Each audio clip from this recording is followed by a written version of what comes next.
Welcome, everybody, to this year's Global Middle Ages Seminar at Bard Graduate Center. I'm François Louis, and it's my pleasure to introduce today's speaker, Professor Youn-mi Kim.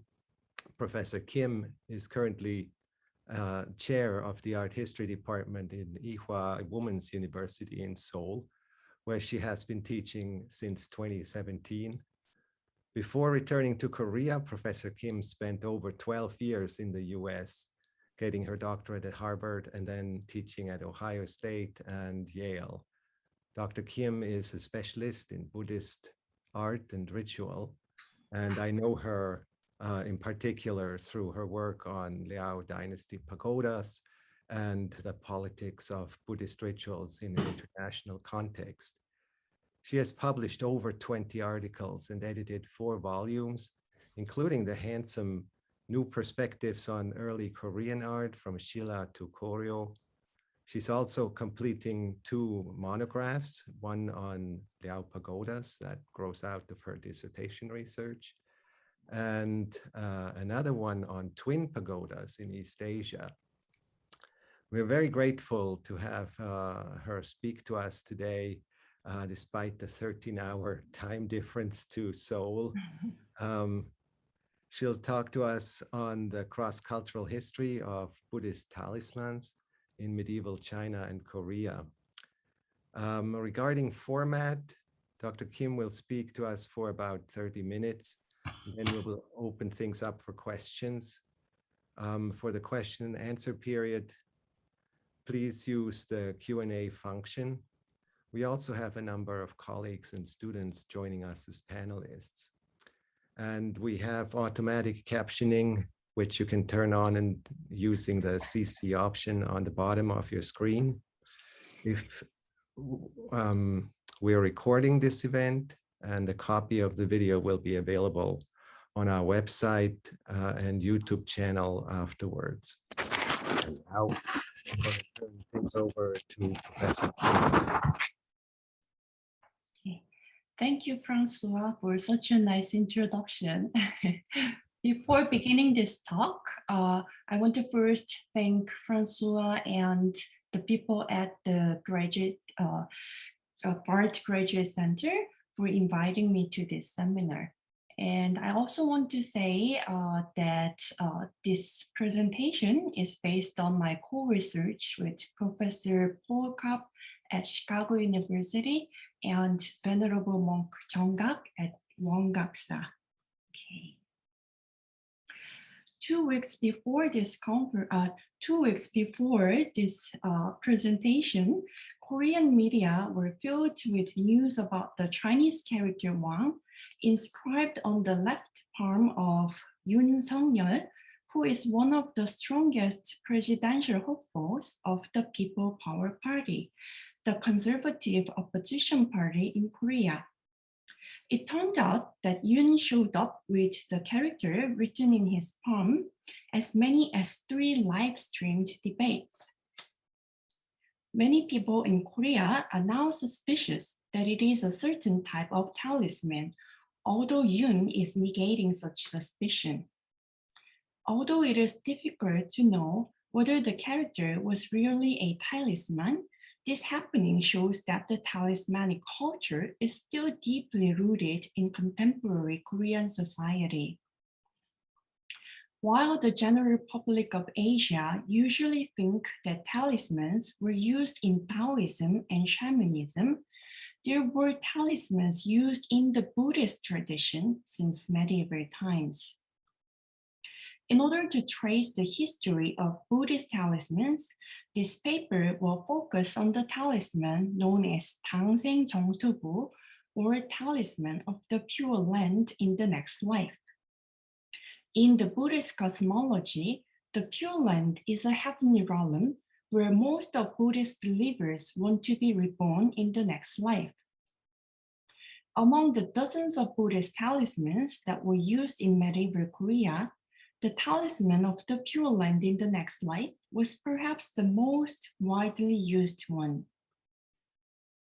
As this paper will show, this talisman was not only used in medieval Korea, but its only surviving traces remaining in medieval manuscripts excavated from the Dunwa caves in Western China.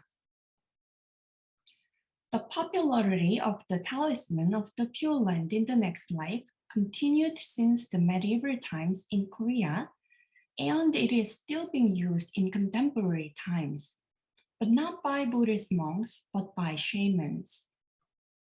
Unlike its name, shamans offer this talisman to people seeking employment and promotion at their workplace. Buddhist talismans, residing at the ambiguous boundary between the image and the text, serves as important academic resources that reveal Buddhist practices which were not recorded in Buddhist canons and official histories. Previous scholarship mainly discussed the traces of Buddhist talismans remaining in late medieval Dunwa manuscripts and in a small number of scriptures in Buddhist canons. However, they are not actual talismans. Rather, they are diagrams and illustrations included in ritual manuals and scriptures. On the other hand, the Buddhist talismans excavated from Korean Buddhist statues, tombs, and crafts are real Buddhist talismans that had actually been used by ordinary people whose study therefore opens a new avenue for exploring Buddhist talismans in practice in pre-modern times.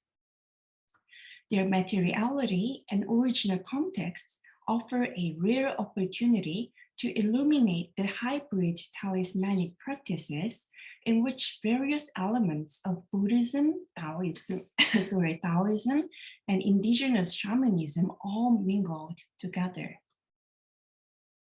Despite their importance, Buddhist talismans from Korea have little been studied.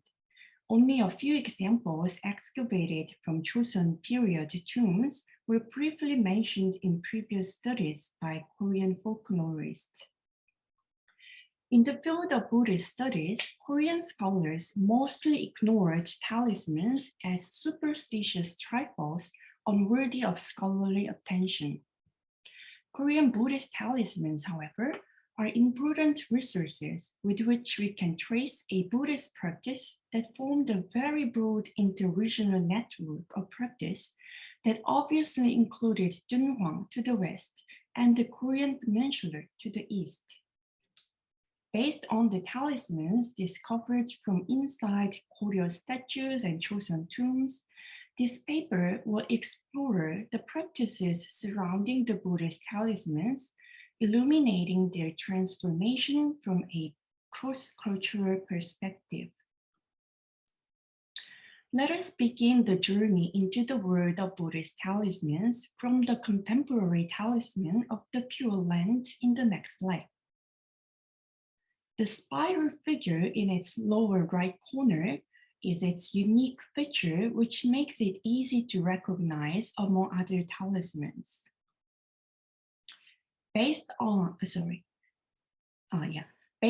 similar spiral figures appearing in other medieval talismans explained in Buddhist scriptures, we can know that the figure symbolizes the snake that threatened the safety of travelers in medieval times.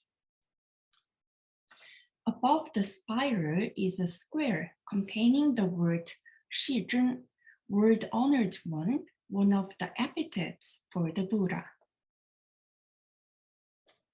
Therefore, we can infer that the shape of the talisman probably symbolizes the Buddha subduing the snake. A group of marks resembling the Chinese graph grin, meaning human beings, is also a distinct feature of this talisman.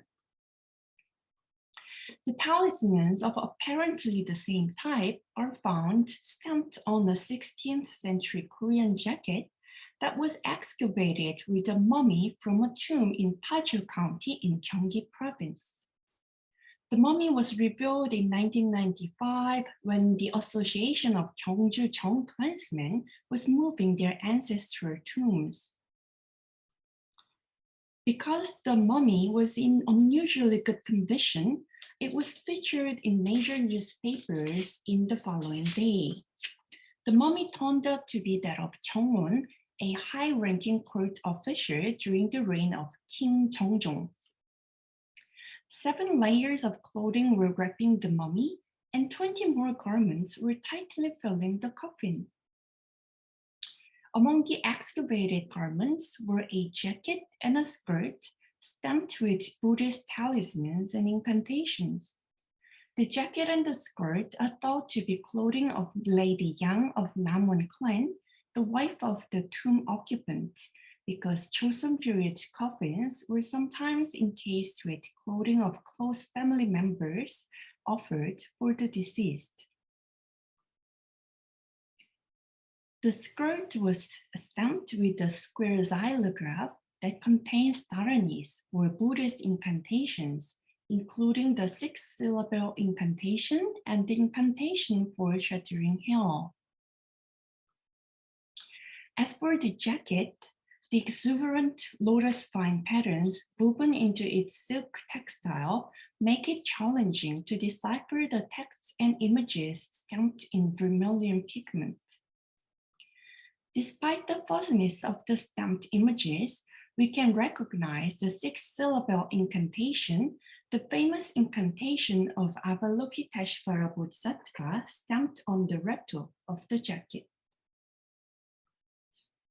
The talisman of the Pure Land in the next life appears in the verse of the jacket that was stamped with 2 kinds of xylographs.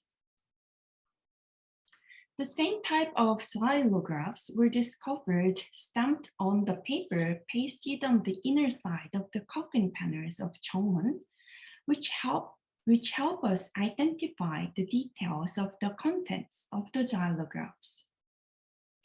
The xylograph stamped on the lower part of the jacket's verso has Buddhist incantations written in encircled siddham letters.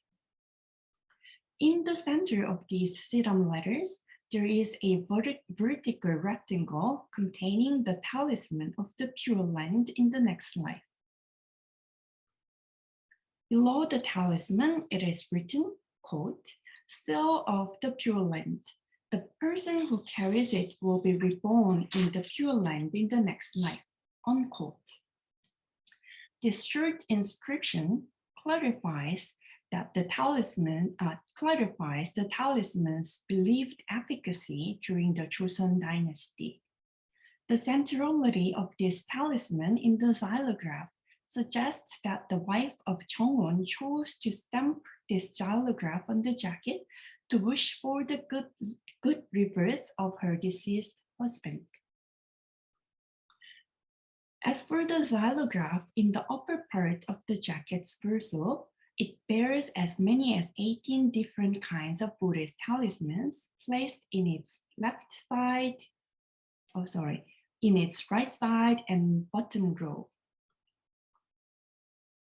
A wood block print with almost identical contents was discovered from the cavity inside the Vairochana Buddha statue at the Lion Hermitage of Uljeongsa. The center of the wood block print has 2 round figures, each placed on a lotus flower and topped with a lotus leaf.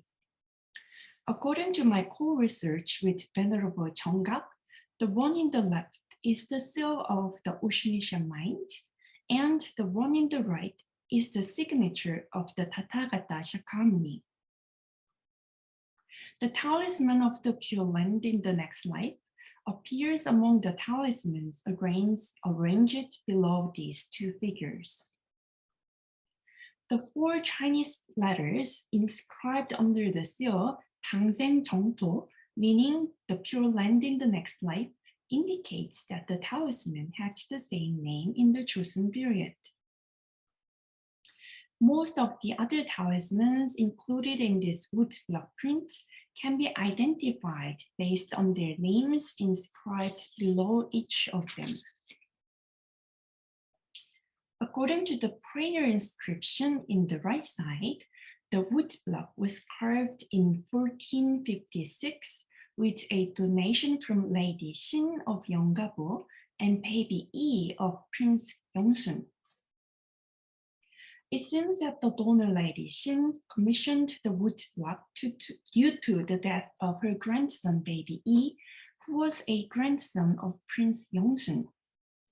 Because Ijong, the prince's first son recorded in history, was born only in 1458, 2 years after the woodblock was made, we can infer that baby E in the prayer inscription passed away when young and therefore unrecorded in history. In the Buddhist tradition, it was not uncommon to add a deceased family member in the donor list so as to transfer religious merit to the deceased to wish for the person's good rebirth. This xylograph reveals several important facts regarding the Buddhist talisman practice of the Joseon dynasty. First, these seemingly superstitious Buddhist talismans were commissioned by the relatives of the Joseon king. The donor Lady Xin was the wife of Prince Gwangpyeong, who was the fifth son of King Sejong. Moreover, the prayer inscription records that the production of the talisman woodblock was supervised by Shin-mi and Ha-gyul, who were the monks highly respected and favored by King Sejong and King Sejo. As for Jeongwon, the tomb occupant buried with the clothing stamped with the same Buddhist talisman, he was a high-ranking Confucian scholar officer who held the position of channe in the institution named Tongyeon that managed the ritual of the court. The stamped jacket from the tomb shows that even families of Confucian court officials used Buddhist talismans in the Joseon dynasty. Moreover, the first daughter of Jeongwon married King Imjong and became the king's daughter-in-law. All this suggests that Buddhist talismans were not merely used by uneducated ordinary people, but also favored by the prestigious figures in the highest social class of Joseon. Second, the excavated materials inform us that the same type of woodblock was circulated for more than a century. Considering the jacket from the tomb of Jeongwon was stamped with the same type of talismans for his funeral in 1538, this type of woodblock was in use for almost 1 century. Moreover, the woodblock was recarved in 1579 with the commission of a monk named Damjeong. A print from the recarved woodblock is in the collection of the Wongaksa Buddhist Museum. In it, a new prayer inscription and Tibetan Buddhist incantations were added to the original design. This woodblock design was favored by both Confucian families and Buddhist monasteries, probably because its original version was commissioned by a royal family and designed by the eminent monks respected by the Joseon kings. Besides the examples I have shown so far, quite a few Buddhist talismans have been excavated from Korean tombs and statues. The excavated talismans inform us that Buddhist talismans were almost always used as a group since medieval times. The talismans for healing, exorcism, avoiding bad luck, winning the heart of the others, and so on, were all grouped in one woodblock so that one can use the woodblock print for various occasions and purposes. The original context of the excavated talismans help us understand how they were used in the ritual practices. First, they were used for the Bokjang ritual that transformed a new Buddhist statue into a living deity by stuffing it with various sacred texts and symbolic objects. in the Bokjang ritual that was performed in Korea since the 12th century onwards, sacred texts were encased in a Buddhist statue to endow life and power into the statue. The sacred texts encased inside the Buddhist statue were mostly scriptures and Dharani prints. But the Buddhist talismans excavated from statues inform us that the talismans were also regarded as sacred texts that could enliven and empower the statues. Second, Buddhist talismans were inserted in the shroud to wish for the good rebirth of the deceased. All the talismans you're looking at on the screen are the examples discovered from inside the shroud excavated from Joseon period tombs. Third, they were pasted on the panels of the coffin to ensure the good afterlife of the deceased. Lastly, they were sometimes directly stamped on the clothing.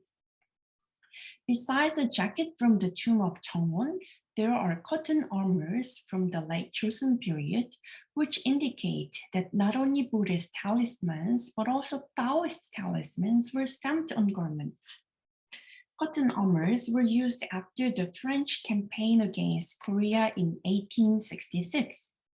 Because the cotton armors could resist the penetration of bullets, Western soldiers collected them and brought them back to their country.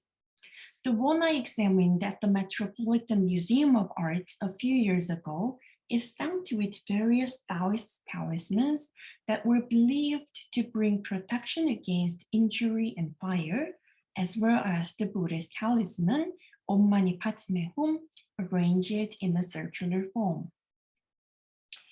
According to historical records, cotton armors were used as early as the reigns of King Injo and Sunjo, which suggests the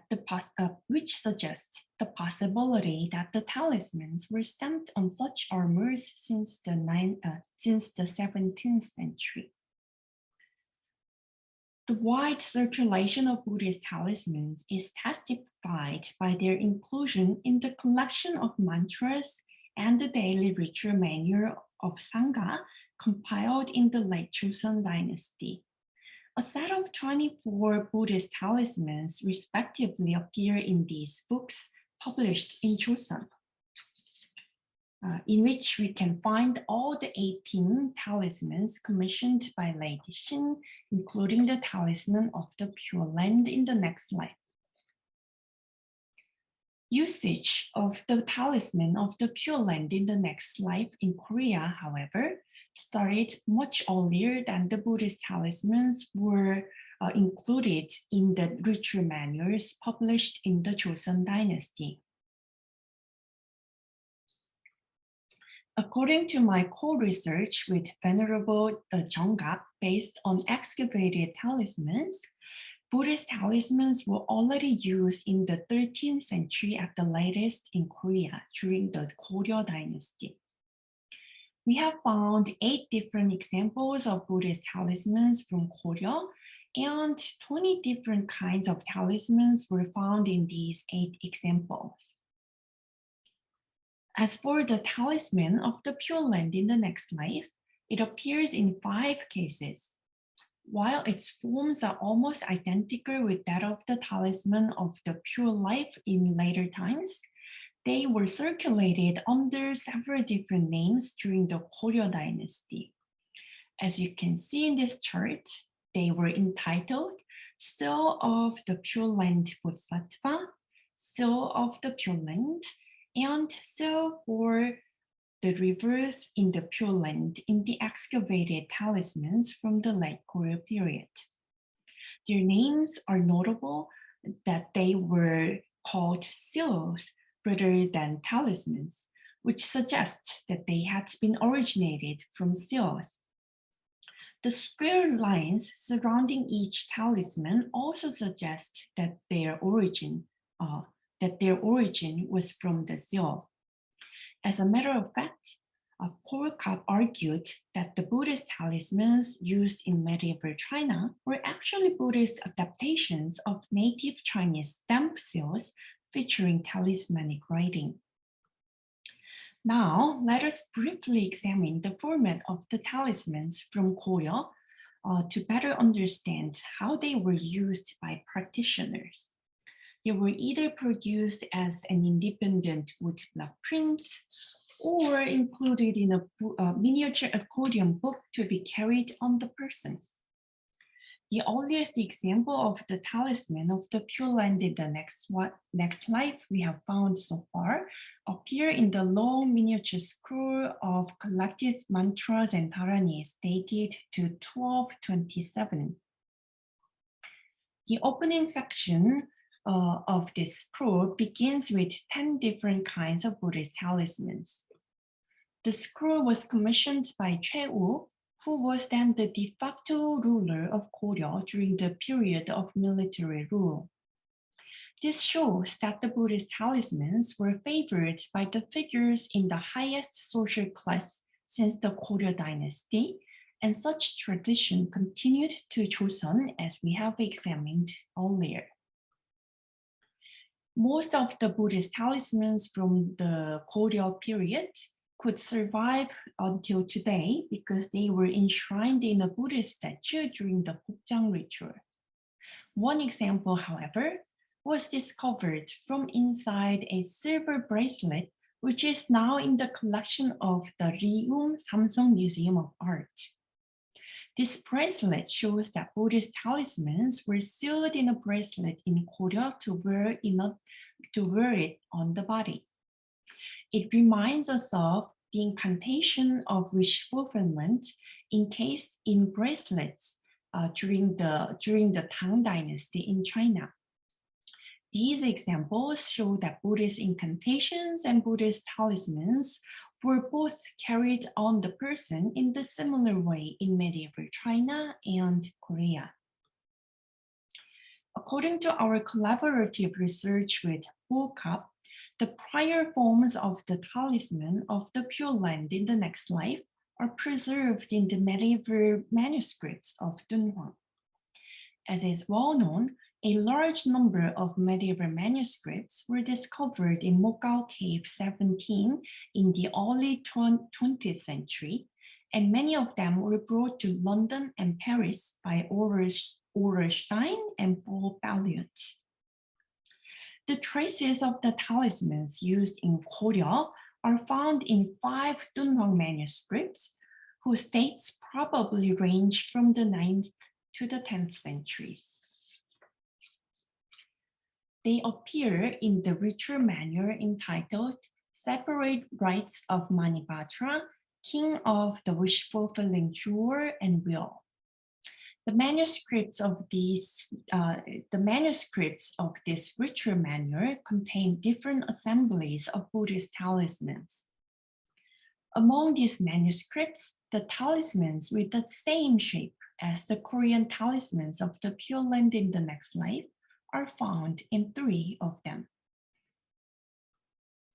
In these Dunhuang manuscripts, however, this talisman appears under a completely different name, which is Shun Ju Zhi In, meaning the seal of split feet. Even considering the geographical and temporal distance between Dunhuang and Goryeo Korea, the difference in the appellations of the talismans seems too drastic.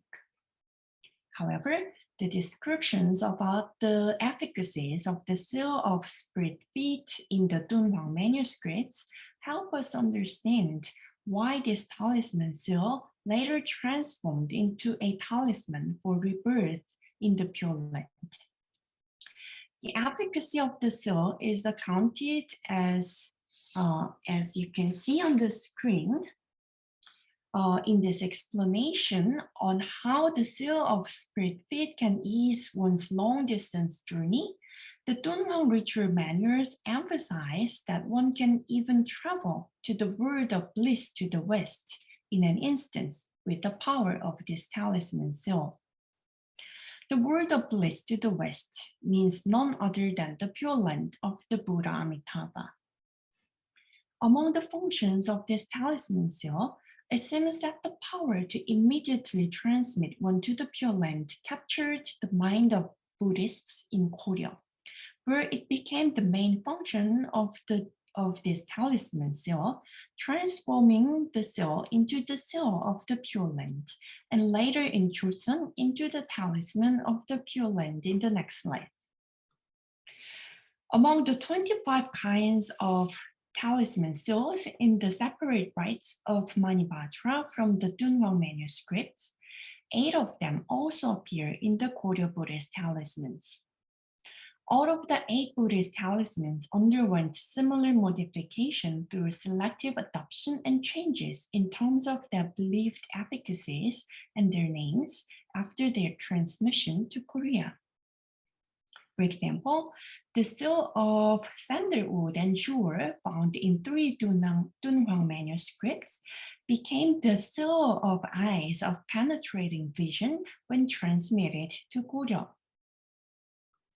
The seal's efficacies written below this seal in the Dunhuang manuscript includes the following account, quote, "There will be penetration of vision without any obstruction.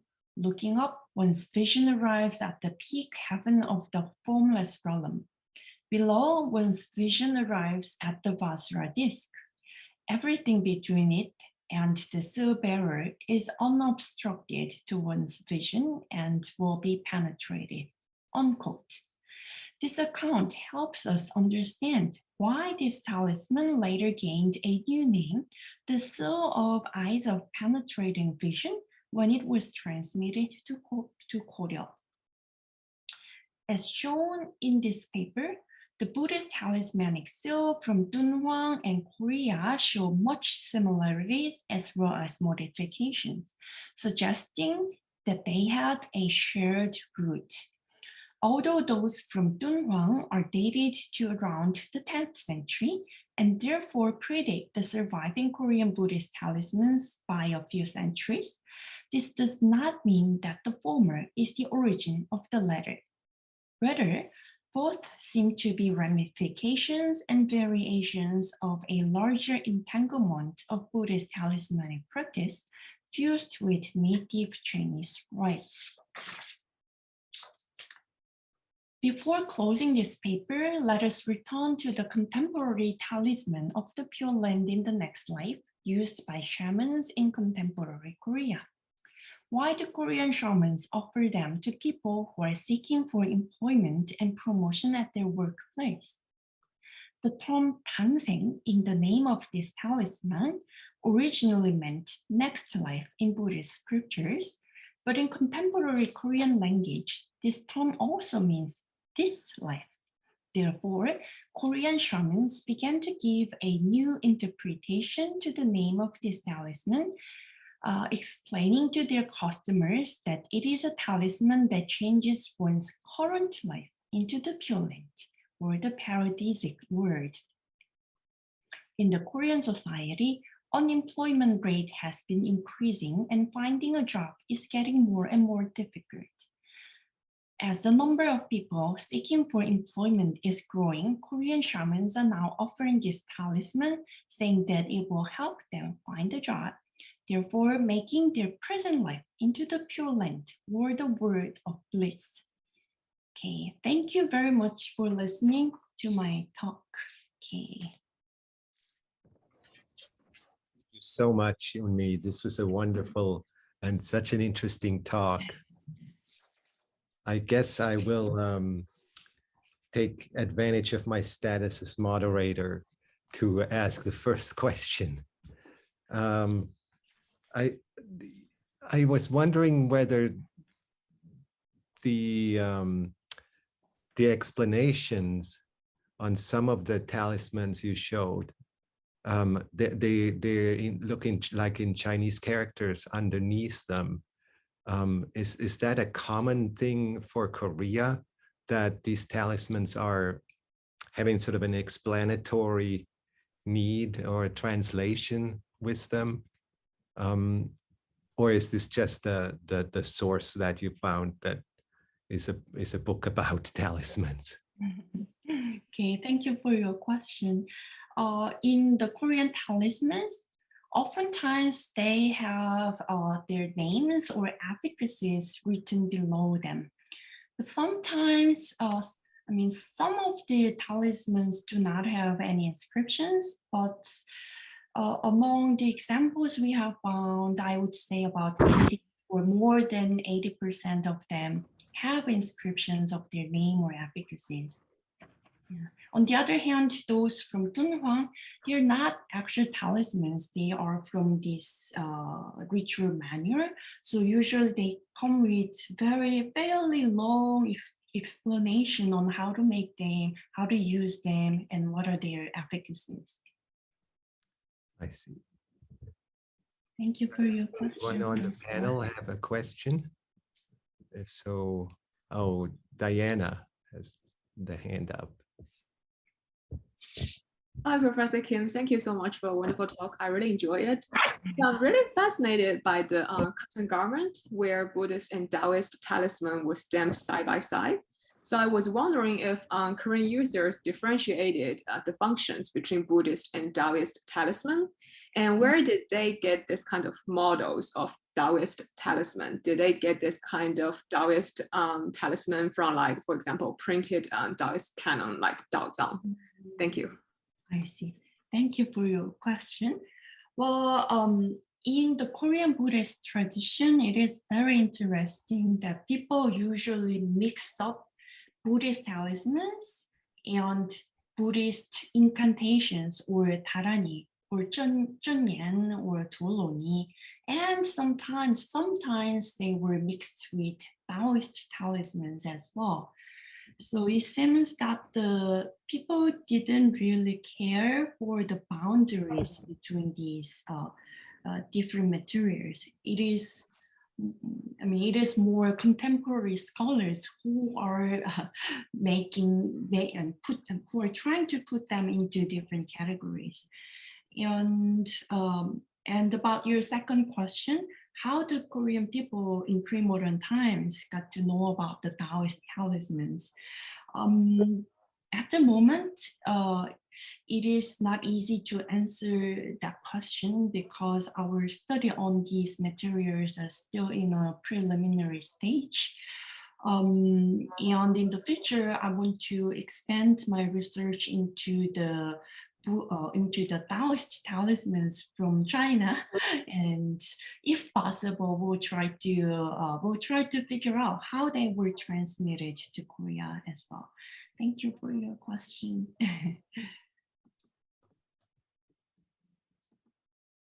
Ivan. Thank you. Thank you so much for this fascinating paper. You explain how the meaning or the significance of the talismans changed in contemporary Korea, the way in which shamans use them now. And I'm wondering about the padded clothing that you showed from the time of the French punitive expedition in 1866. And I'm wondering whether the talismans, the prints on that clothing might have had the same or different significance from the earlier manifestations and the later ones, the contemporary ones.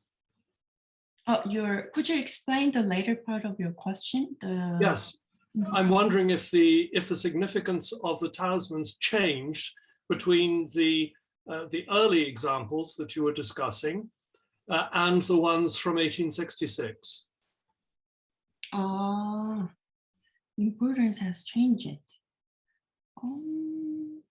Well, I think those talismans were all very important and believed as efficacious amulets since the medieval times until the late Joseon dynasty, the modern period.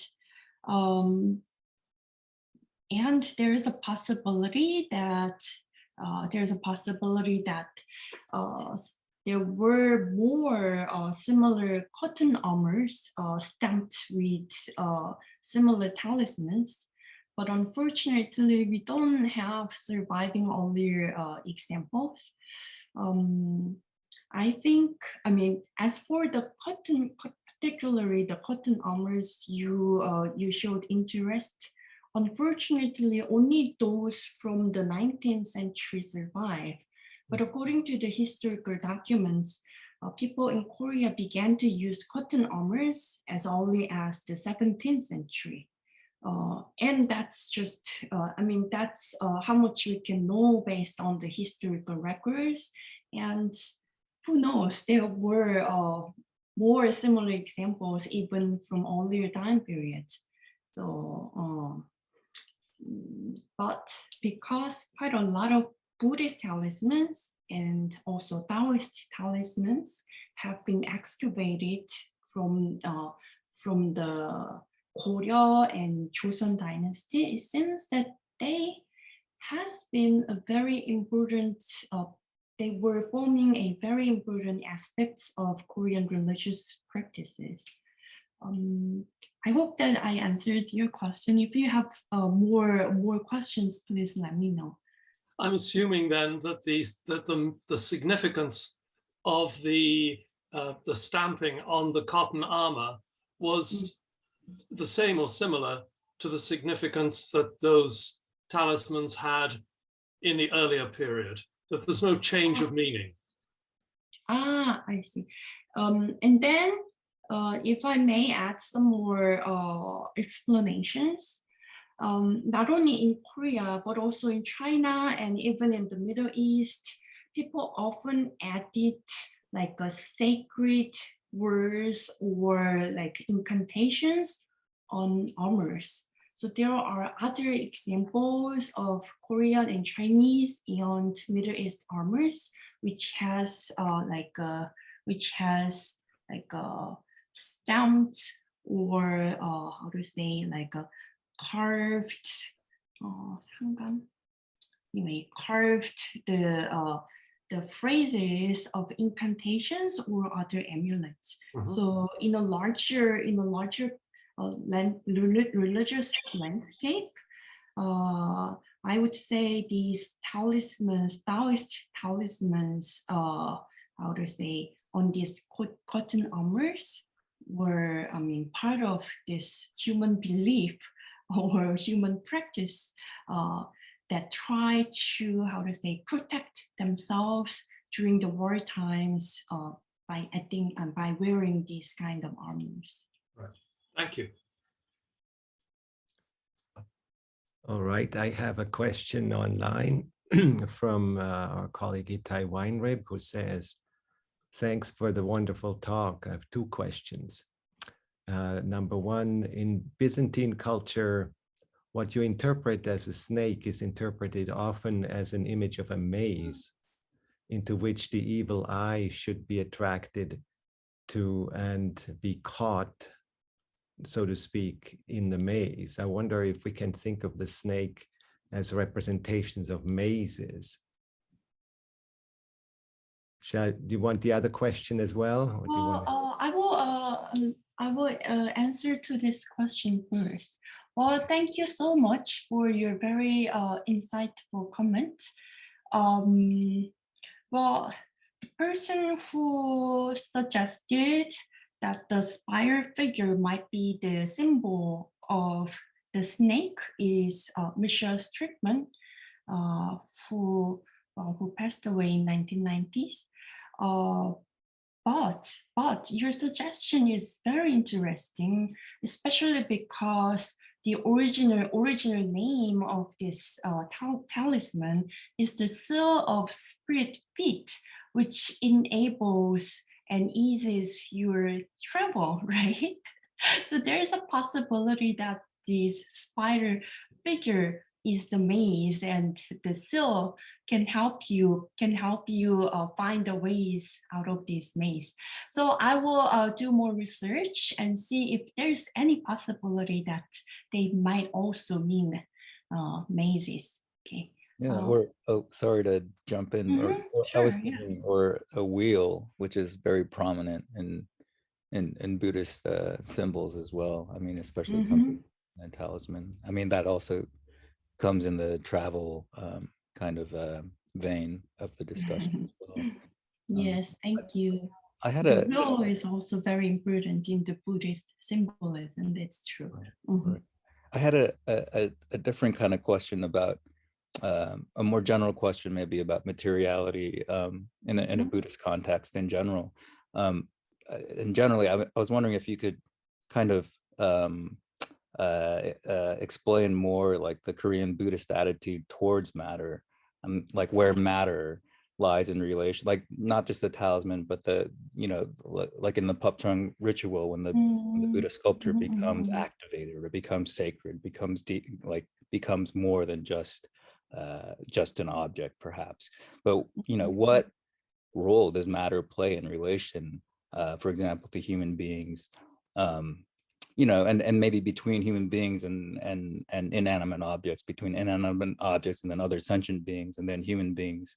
I mean, this was something of concern, not just to Buddhists, but to Neo-Confucians as well, and to Taoists. And, you know, so there's something about, you know, activating matter here and making it something perhaps, you know, it's supposed to do something for the human being and intercess for the human being, and bring that person into a rebirth into the new land, or something else along those lines, perhaps. But there's also this kind of inherent relationship, perhaps, between human beings and other kinds of beings, or, you know, between the spiritual ultimately, and between matter, you know, that's right there in front of us all. Sorry. I see. Thank you. Well, a Buddhist statue is just a sculpture, just a matter or a thing before people practice or perform this Gokjang ritual. So it is this ritual that transforms a matter into a living deity or living Buddha that is worthy of worship. And it was not only in Korea, but also in China, in Japan, in Tibet. People also, enshrined various sacred objects and texts inside Buddha statues. But what is interesting is in Korea is that it seems that they had a little, negative feelings against human body. I'm saying this because inside the statues from China, for example, they have models of human intestines like the heart and liver and other things, which looks really visceral and physical and bodily. But in the Korean tradition, people never made such models of organs to be enshrined inside the Buddhist statues. Instead, they used more symbolic objects, like symbolic objects that were believed to embody the 5 wisdoms of the Buddha and 5 elements from the cosmos and so on. So it seems that the Korean Buddhists had slightly different, perception of the matter compared to the Buddhists in other countries. Yeah, I hope that I answered your question. All right, Shall we move on to the second question? Yes, I was just gonna suggest that. So that's the second question from Itai Weinrib. Do we have surviving wooden molds for the talisman seals? And if so, where and how these molds are preserved? Are they in temples, or he asks, who can use these things? Shamans, priests? I see. Well, thank you for your good question. Well, as for the Buddhist talisman seals, the Dunwa manuscripts usually tell people to carve the seal on wood block. So they didn't need a mold but they actually made the seals by carving the wood blocks. As for the Korean talismans, they are usually wood block prints, printed out of carved wood blocks. But for the Taoist talismans, I think there are some surviving seals, but I haven't done much research on the Taoist talismans.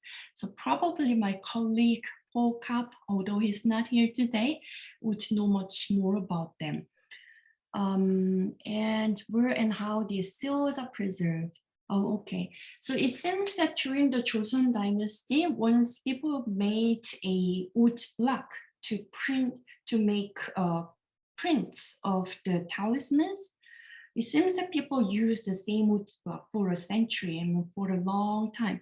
But unfortunately, there are no surviving. I mean, we haven't found so far the actual wood block itself. But we have quite a lot of wood blocks that were made to print Buddhist scriptures or other dharanis. So in the future, who knows? We might be able to find talisman wood blocks. But at the moment, we only have printed versions of the talismans. Okay. We have another question that comes in online from HMS 10, maybe that's Shen Xueman. Thank you for your wonderful talk. I wonder if you could say a bit more about the entangled network brought up towards the end of your presentation. Who were the other players and how were relevant ideas and practices circulated within the network? Thank you, Shen Xueman, for your question. Really nice to get in touch with you again. Well, unfortunately, there are not so many surviving, traces of Buddhist talismans from China side. At the moment, scholars have found only the Dunwa manuscripts, but we think that it's not because the Buddhist talismans were only used in Dunhuang. It was because the materials from Dunhuang were fortunately preserved because of this library cave, cave number 17, which had lots of documents from medieval China. So we are almost sure that the Buddhist talismans were used in the central part of China as well. But unfortunately, we don't have remaining. We don't have extant surviving Buddhist talismans. And because of that, I don't think that the Buddhist talismans from Dunhuang were directly transmitted to Korea, but rather there were lots of Buddhist talismans used in different parts of China in medieval times, and many of them were, most of them disappeared, but their traces remain in Dunhuang as well as the Korean Peninsula. So that's why I said the entangled network. Yeah. Okay. I hope that I answered your question. If you have more questions, please let me know. I have another question. I'm wondering about the physical difference in the script or between the Taoist and the Buddhist talisman. Can you tell? They look just like regular Taoist talismans. Is there a difference in the writing or whatever you want to call this magical script that they're using between Taoist and Buddhist notions, or are they using a sort of the same system to abstract words? There was like this thing with the little Ren characters in there that could be any one imagination come up with? Right. So in terms of their shapes, the Buddhist talismans are not particularly distinguished from the Taoist talismans. Only sometimes, like for example, the talisman for the Pure Land, talisman of the Pure Land in the next life, it has a small word written Shijun, which means the Buddha. So that's one of the exceptions. But for other Buddhist talismans, it is based on the context and the accompanying inscriptions. We can know that they are the Buddhist talismans. But when we, how to say, yeah, that's what I would say. All right, thank you. Dan has another question. Daniel? Sorry, yeah. Do you think it's reflexive of like the Korean propensity to try to kind of unify, debating schools? I mean, not just with Buddhism and Taoism, but also within Buddhism and then with Neo-Confucianism, they're all trying to incorporate each other's ideas and explain them to other adherents and make everything holistic. It's just this kind of native, I mean, it may translate to other cultures as well, but it seems very inherent to a lot of Korean culture generally to harmonize all these competing kind of theories. It could be a possibility at least. I see. Thank you very much for your question. Well, I have to do more research whether in China, the Buddhist talismans and the Taoist talismans were also sometimes mixed. So far, I have not seen any such examples. But then as for the cotton armor from Korea, they obviously mixed the Taoist talismans with Buddhist incantations. So it's quite possible that this Korean tendency to mix everything together allowed the mixing of Buddhist and Taoist practices together. But at the same time, in China, people also mixed the Taoist and Buddhist practices together. So, and there are scholars who studied the encounter between Taoism and Buddhism in China as well. But it is true that such tendency to mix things together, different religions together, was stronger in the Korean tradition. Thank you very much for your good question. And Boshi, you have a question? Yeah, we have time for one more question by Boshi. Thank you so much. Thank you so much, Professor Kim, for your wonderful presentation. So when you showed us the bracelet that in the art museum, the Samsung Art Museum, and then you also showed us the printed like Buddhist like talisman like concealed in this bracelet. It reminded me of one kind of well-known piece, a Tang Dynasty printed Dharani found excavated in 1944 in Sichuan, basically in the campus of the Sichuan University. It also was excavated from a Tang Dynasty tomb and from the female tomb occupant's bracelet. It's also a silver bracelet. The archaeologist Feng Hanji found a Dharani, a printed Dharani on paper in this bracelet.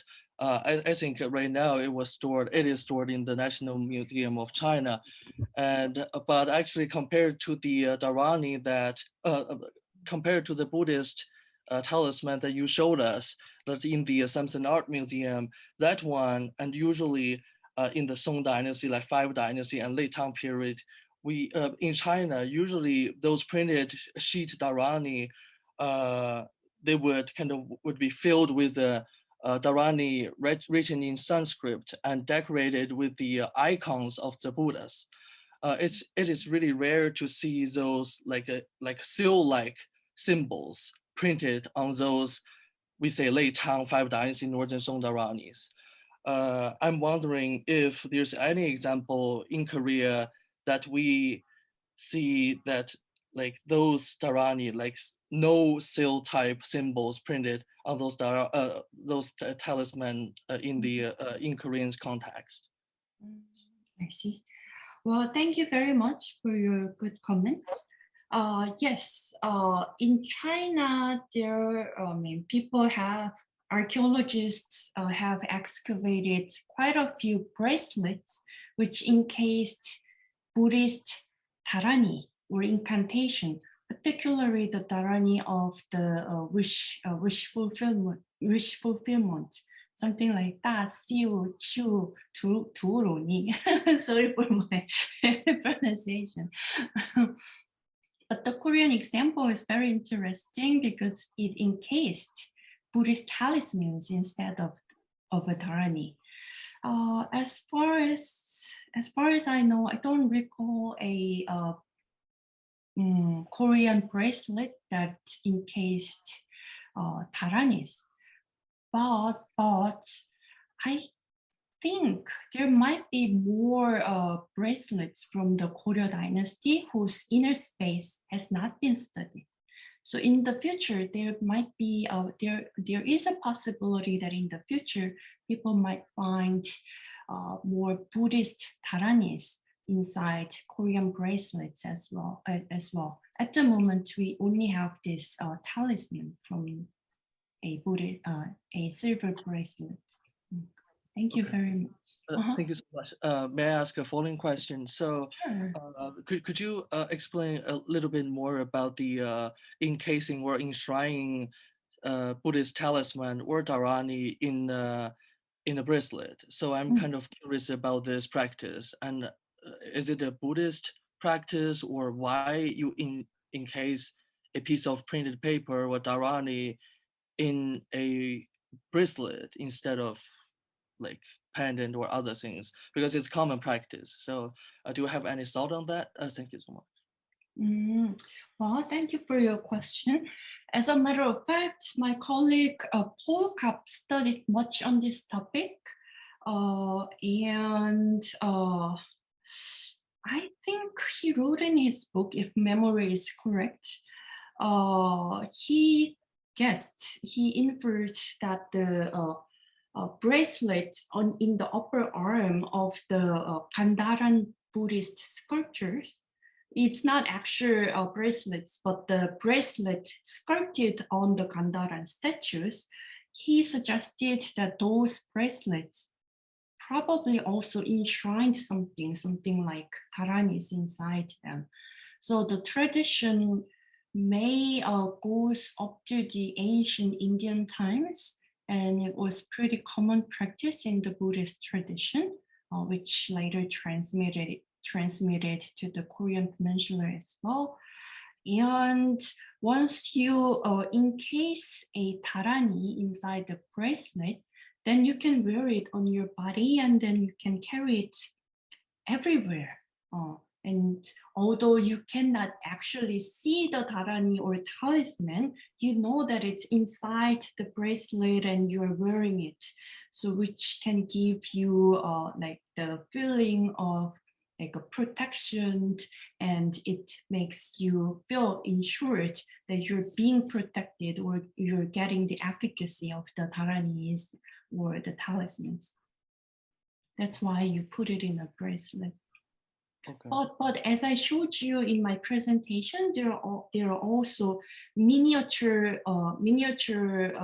Korean books, and they were encased inside a small box. And actually, you could wear it around your neck as a necklace. So sometimes you can wear like a sacred scriptures or talismans using the necklace as well. Thank you so much. But I also kind of curious about if it's an Indian practice. At that time, I think India, or if like we're talking about like 1st century, 2nd century, they don't have a printed technology, xylography at that point. What type of material they will put into their armlet, right? So talking about 8th century, 9th century, so xylography in China, that's the most cut-off edge technology so that's why. Good people can question. enshrine a printed piece in there. But in India, they put, yeah, so that's why. But I think it's not the focus of this presentation. But yeah, thank you so much. Thank you. As you know, some of the early Dharanis were handwritten, right? Okay. Handwritten. So those Indian ones, that's a really good question, which I never thought about. So those Dharanis or any kinds of sacred inscription inside that ancient Indian bracelet were probably handwritten rather than wood block printed, I guess. But they don't have paper at that time in India, right? Oh. Also. Oh yeah. So maybe on leaves, right? Yeah, that's a good question. Were they on the printing certainly didn't. Maybe the leaves written on leaves, or so that's why I kind of Oh Thank yeah. you so much. Oh, okay. All yeah, right. we should think more about it. Yeah. Thank you. It's 20 past. People have to go back to class. I'd like to thank Professor Kim for a wonderful presentation, and thank you all for your questions and for joining us. I hope we see you at our next event. The next event is Vera Keller speaking tonight on modern glass. The next China-related event will only happen in March. We'll have Lothar von Falkenhausen speak to us. You can find more information on our website for that. So thank you all very much, and goodbye.